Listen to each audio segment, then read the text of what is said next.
নির্বাচনের জন্য যতটুকু সংস্কার প্রয়োজন ততটুকু করেই নির্বাচন দেওয়ার আহ্বান জানিয়েছেন বিএনপির স্থায়ী কমিটির সদস্য গয়েশ্বর চন্দ্র রায়। সোমবার বিকেলে নগরীর শিববাড়ি মোড়ে বিএনপি আয়োজিত সমাবেশে তিনি এই আহ্বান জানান। বিজয় দিবস উপলক্ষে মহানগর বিএনপির উদ্যোগে এই সমাবেশ ও বিজয় শোভাযাত্রার আয়োজন করা হয়েছে। এদিকে বিএনপির ভাইস চেয়ারম্যান শামসুজ্জামান দুদু বলেছেন, বিএনপি দেশের আইনের শাসন গড়তে চায়। সোমবার বিকালে রংপুর শহরে গ্র্যান্ড হোটেল মোড়ে বিএনপির দলীয় কার্যালয়ের সামনে সংক্ষিপ্ত পথসভায় প্রধান অতিথির বক্তব্যে তিনি একথা বলেন।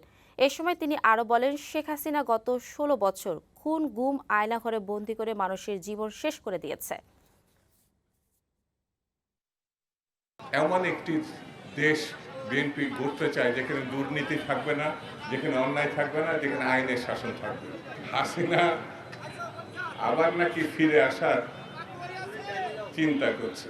আপনাকে জবাবদিহি করতে হবে, কত মানুষকে আপনি খুন করেছেন, কত লক্ষ হাজার কোটি টাকা আপনি পাচার করেছেন, আপনাকে বলতে হবে।